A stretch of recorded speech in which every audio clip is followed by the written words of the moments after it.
Some mountains don't make history because people reach the top. They make history because so many never came back. For more than a century, the world's greatest climbers have disappeared on Everest, fallen on K2, been buried beneath the snow of Nanga Parbat. And even today, new names continue to be added to that list.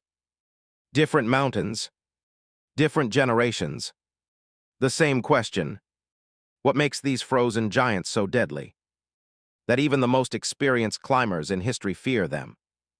The answer isn't just hidden in the ice, or the storms, or the thin air above 8,000 meters. It's written into the history of these mountains themselves. Because before they became the world's deadliest peaks, they shaped civilizations, challenged empires, and inspired generations to chase the impossible. This isn't just the story of mountains. It's the story of the legends who dared to climb them, and the mountains that never forgot their names, long before climbers risked their lives to stand on these summits. These mountains were already changing the course of human history. Their story began nearly 50 million years ago, when the Indian tectonic plate collided with the Eurasian plate. Neither side could move through the other. Instead, the Earth's crust folded upward. Over millions of years, that slow, unstoppable collision created the Himalayas, the Karakoram, and some of the highest peaks our planet has ever known. Even today, those mountains are still rising, a few millimeters every year. They are not ancient monuments frozen in time. They are living mountains, still growing beneath our feet. But their greatest power was never their height. It was their influence. These mountains became enormous natural walls that reshaped continents. They blocked invading armies, redirected ancient trade routes, separated civilizations, protected kingdoms, and transformed the climate of an entire continent. The Himalayas force warm, moisture-filled winds upward, creating the powerful monsoon rains that feed rivers like the Ganges, Indus, and Brahmaputra. Those rivers have sustained hundreds of millions of people for thousands of years. Without these mountains, some of the world's oldest civilizations may never have existed. Yet the same mountains that gave life also demanded respect.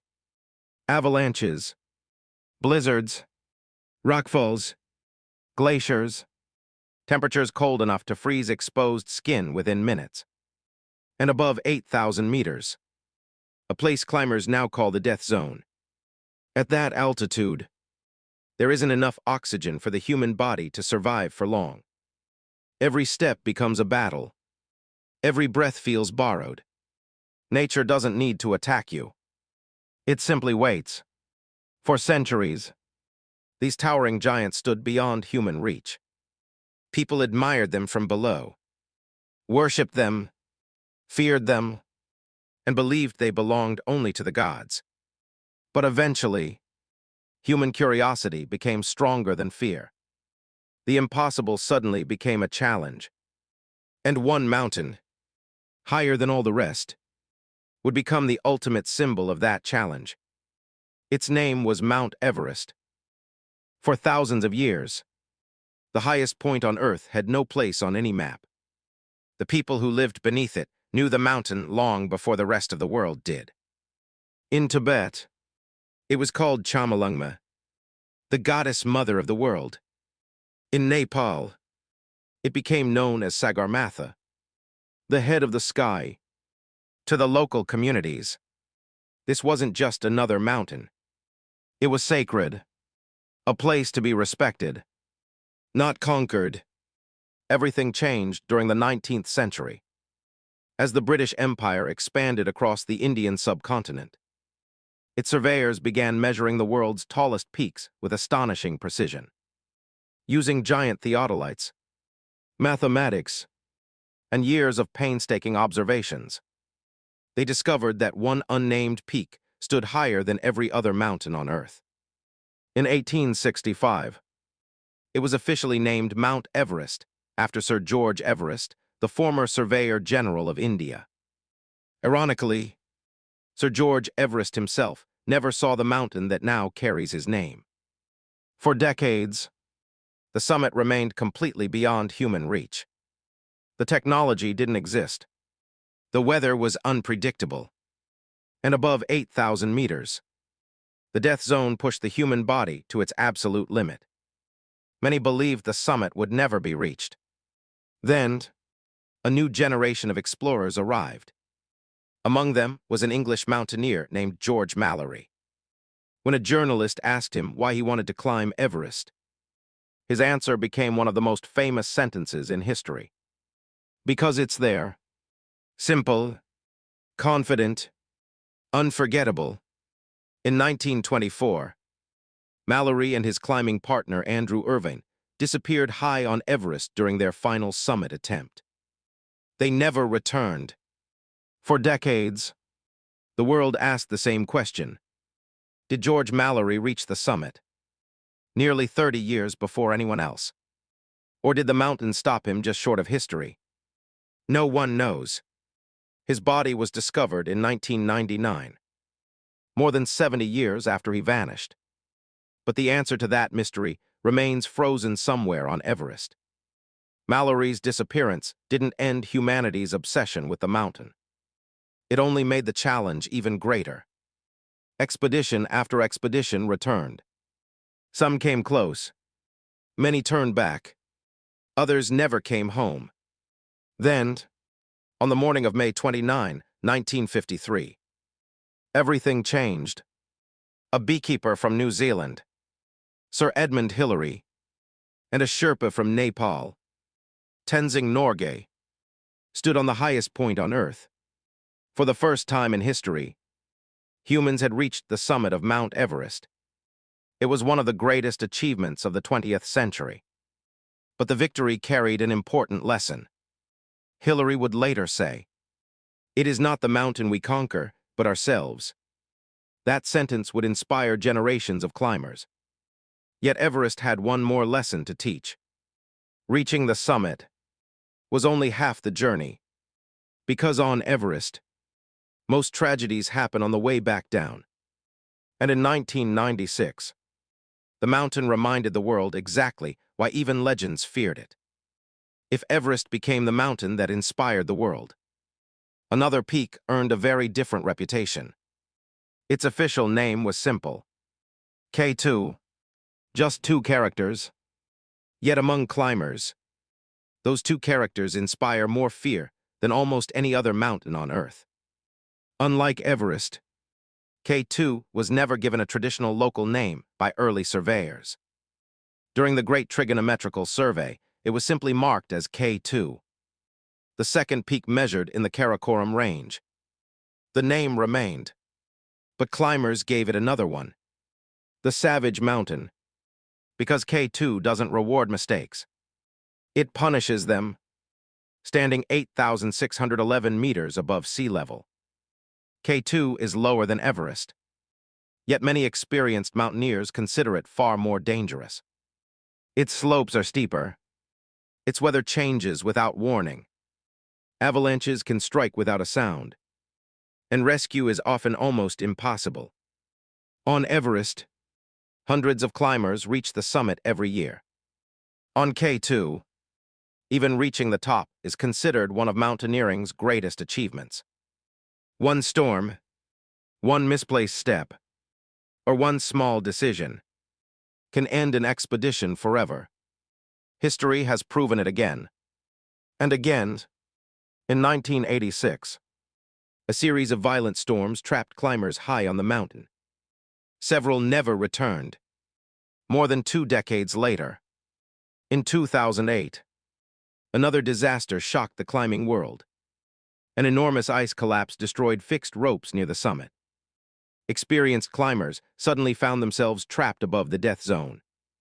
11 people lost their lives. It became one of the darkest days in mountaineering history. Even the greatest climbers respected K2 more than they feared it. Among them was Reinhold Messner, widely regarded as one of the greatest mountaineers of all time. The first person to climb all 14 of the world's 8,000-meter peaks. The first to summit Everest without supplemental oxygen. after conquering mountains that many believed were impossible. Messner still described K2 with extraordinary respect. He once said, "Mountains are neither fair nor unfair, they are simply dangerous." No sentence describes K2 more accurately. Yet K2 wasn't the only giant earning a terrifying reputation. Farther west stood Nanga Parbat, a mountain so deadly that early climbers gave it a chilling nickname: the Killer Mountain. Before the Second World War, multiple German expeditions attempted to reach its summit. Many ended in tragedy. Entire teams disappeared beneath avalanches. Others froze during violent storms. For years, Nanga Parbat seemed almost impossible to conquer.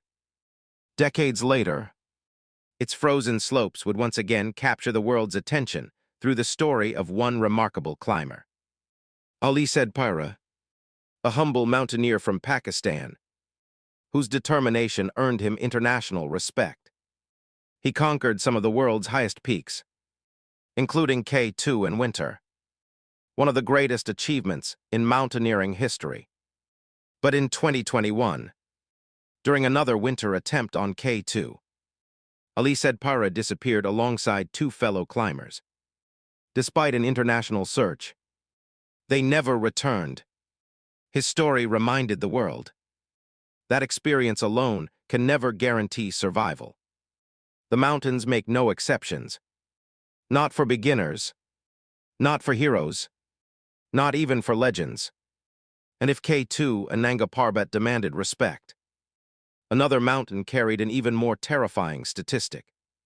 Its name was Annapurna, among the world's 14 highest peaks. It has long been known for one reason. It has one of the highest historical fatality rates in mountaineering. For every successful summit, far too many climbers paid the ultimate price. Avalanches, unstable snow, and unpredictable weather turned every expedition into a gamble. These mountains were different. They didn't compete to be the tallest. They competed to test the very limits of human survival. And yet, year after year, people still returned, not because the mountains had become safer, but because something stronger than fear kept calling them back. Every generation produces people who refuse to accept limits. In mountaineering, those people became legends, not because every expedition ended in victory, but because they changed the way humanity looked at the world's highest peaks. It all began with one unanswered question. Did George Mallory reach the summit of Everest in 1924? No one knows. More than a century later, the mountain is still keeping that secret. Yet Mallory's final expedition transformed Everest forever. From that moment on, the summit became more than a destination. It became humanity's greatest unanswered challenge. Nearly 3 decades later, two men finally answered it. On May 29, 1953, Sir Edmund Hillary and Tenzing Norgay stood on the roof of the world. It wasn't simply a victory over altitude. It was proof that the impossible could become possible. But what made that achievement truly remarkable was what happened after it. Neither man claimed to have conquered Everest. Instead, Hillary would later say, "It is not the mountain we conquer, but ourselves." That philosophy would inspire generations of climbers. Among those inspired was a young Italian mountaineer named Reinhold Messner. While many climbers believed supplemental oxygen was essential, Messner believed the human body could do more. In 1978, he climbed Mount Everest without bottled oxygen. Many experts had considered it impossible. He proved them wrong. Then, he achieved something even greater. He became the first person to climb all 14 mountains higher than 8,000 meters. Every one of them, without helicopters, without modern technology, without shortcuts. His achievements changed mountaineering forever. Then came another historic breakthrough. For generations, high-altitude climbing had been dominated almost entirely by men, until one woman rewrote that history. In 1975, Junko Tabe of Japan became the first woman to stand on the summit of Mount Everest. She wasn't trying to prove women could climb mountains. She simply wanted to climb. Her success inspired countless women around the world to enter a sport that had once seemed unreachable. But not every legend became famous because they reached the summit. Some became legends because they refused to stop trying. One of them was Ali Sedpira. Growing up in the mountains of northern Pakistan, he understood these peaks long before the world knew his name. He climbed some of the highest mountains on Earth, often with limited resources, yet earned the respect of elite climbers across the globe. His greatest achievement came in 2021, when he helped complete one of the most difficult milestones in mountaineering history, the first successful winter ascent of K2. It was considered one of the last great challenges on Earth. Only weeks later, Ali Sedpira returned to the mountain. This time, he never came home. His disappearance reminded the world that mountains never care about reputation. They only demand respect. Years later, another name captured headlines across the climbing world. Nirmal Nims Purja, a former Special Forces soldier from Nepal. He accomplished what many experts believed was impossible. He climbed all 14 8,000-meter peaks in just over 6 months, shattering a record that had taken others years. He showed the world what preparation, discipline, and determination could achieve. But even modern equipment, elite fitness, and extraordinary experience cannot guarantee survival. Because mountains don't recognize records, they don't reward fame, and they don't make exceptions. Whether you're climbing your very first summit or attempting to rewrite history, every person begins the same journey, one step at a time. That is why mountains continue creating legends. Not because everyone reaches the top, but because every climb reveals something about the people willing to face the impossible. Yet even the greatest legends eventually discover one truth. Sometimes, the mountain wins. Every mountain has its own stories, but some stories are remembered for a different reason. Not because someone reached the summit, but because so many never returned. For decades, Mount Everest represented humanity's greatest triumph. Then, in May 1996, it became the center of one of mountaineering's darkest chapters. Several commercial expeditions were attempting the summit on the same day. The weather forecast looked promising. The climbers were experienced. The guides were among the best in the world. Everything seemed under control. Until it wasn't. High above the death zone, a powerful storm arrived hours earlier than expected. Visibility disappeared. Temperatures collapsed. The route vanished beneath snow and ice. Climbers became separated. Some ran out of oxygen. Others became trapped in the darkness. By the time the storm passed, 8 people had lost their lives. Among them was one of the world's most respected mountain guides, Rab Hall. Even after realizing he could no longer save himself, Hall stayed beside one of his exhausted clients rather than abandoning him. Stranded high on Everest, he made one final satellite phone call to his pregnant wife in New Zealand. It became one of the most heartbreaking moments in mountaineering history. The mountain had claimed another legend. But Everest wasn't the only peak reminding humanity of its power. On K2, disaster struck again in 2008. A massive block of ice collapsed above the climbing route, destroying the fixed ropes that hundreds of climbers depended on to descend safely. Within minutes, the safest path off the mountain disappeared. Some climbers became trapped above the death zone. Others were forced onto dangerous sections of ice in complete darkness. By the end of the tragedy, 11 climbers had died. It remains one of the deadliest single days in K2's history. Then there was Annapurna. Unlike Everest, Annapurna rarely receives global headlines, yet experienced climbers know its reputation all too well. Avalanches, unstable snow, and rapidly changing weather have made it one of the most unforgiving mountains on Earth. its summit has always demanded an extraordinary price. And still, people continue to climb it. The same story echoes across the Karakoram, across Nanga Parbat, across Broad Peak, across every mountain where rescue becomes almost impossible once conditions begin to change. Even today, modern technology has transformed mountaineering.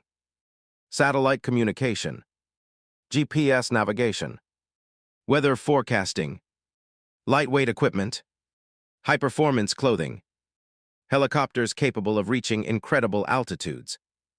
Yet despite all these advances, one reality has never changed. Above a certain height, nature always has the final word. When storms arrive, technology cannot stop the wind. When avalanches fall, experience cannot move mountains. When oxygen disappears, the strongest body in the world begins to fail. That is why the world's greatest climbers never speak about defeating a mountain. They speak about respecting it, because every summit is only borrowed. The real challenge has always been making it back down. And perhaps that is the greatest lesson these mountains continue teaching humanity. Success is measured not by reaching the top, but by returning home. Yet despite every warning, every tragedy, and every name carved into mountaineering history, the story never truly ends.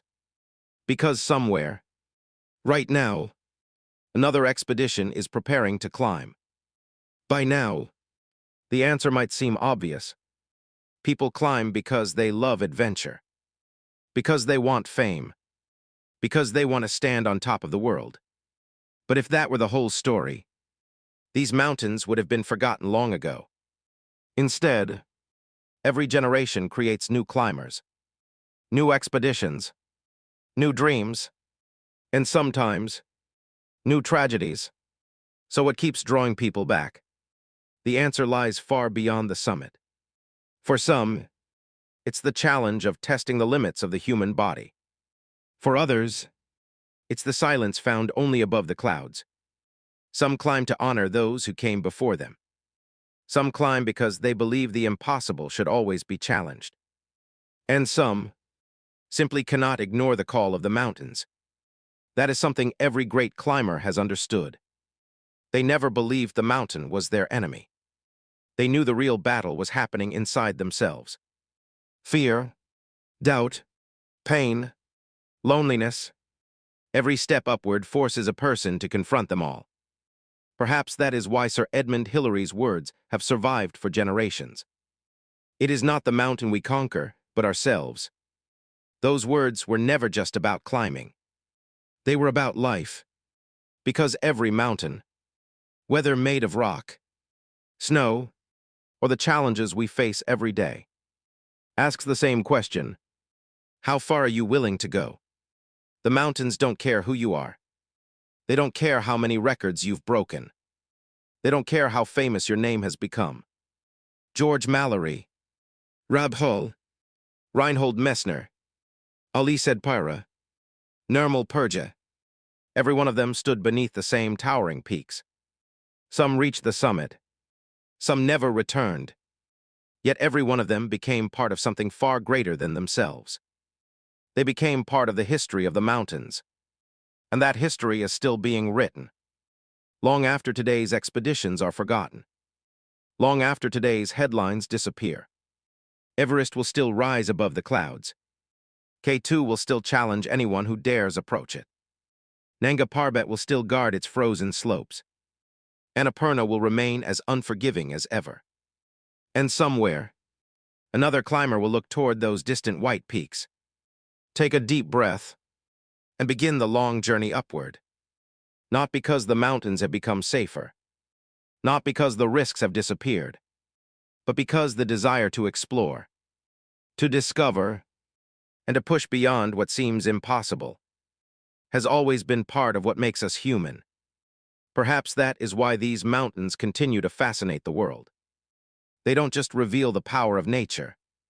They reveal the strength, the courage, and sometimes the sacrifice hidden within ourselves. And maybe that is the greatest summit humanity has ever tried to reach.